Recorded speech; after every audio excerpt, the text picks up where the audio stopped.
مقبوضہ کشمیر کی آبادی لگزمبرگ اور مالدیپ سے بھی زیادہ ہے۔ وادی میں 6 لاکھ بچے یتیم ہیں۔ بچوں کا بچپن 70 برس میں چھینا گیا۔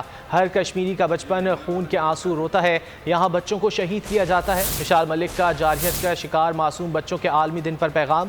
کہا مقبوضہ کشمیر میں بچوں پر جیلوں میں تشدد کیا جاتا ہے۔ تعلیم کے لیے جانے والے بچوں کو زیادتی پیلٹ سے نشانہ بنایا جاتا ہے۔ غور سے دیکھ میری معصومیت کو اے ابن آدم، میں حوا کی نشانی ہوں، تیرے ہاتھ کا کھلونا نہیں۔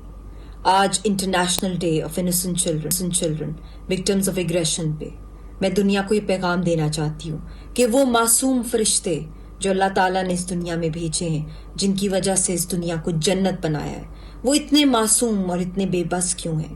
جنگوں کے اندر، وار زونز میں، اور خاص طور پہ مقبوضہ جموں کشمیر میں، جہاں 6 لاکھ سے زائد بچے جو ہیں اس وقت وہاں پہ آرفنز ہیں، یتیم ہیں، جو ایک پاپولیشن اتنی بڑی ہے کہ وہ لکسمبرگ اور مالدیوز کی پاپولیشن سے بھی زیادہ ہے، اور لاکھوں ہاف آرفنز ہیں، جہاں پہ بچوں کا بچپن 70 سالوں سے ہی چھین لیا گیا۔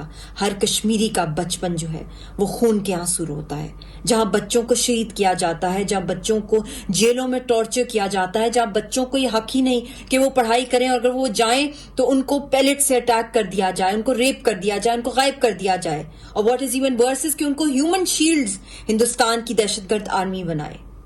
تو آج کے دن ہم اس چیز کا عہد کریں کہ جو دنیا کے اندر جو اس وقت سب سے ولنریبل بچے ہیں، ہم ان کی آواز بنے، ان کے خلاف جو وائلنس کیا جا رہا ہے اس کو بند کیا جائے، کیونکہ یہ ہماری آج کی جو کلیاں ہیں، اگر ہم ان کا گلا دبوچ دیں گے، ہم ان کی آواز نہیں بنیں گے، تو یہ بھول ہے دنیا کی کہ کل پھول کھلیں گے۔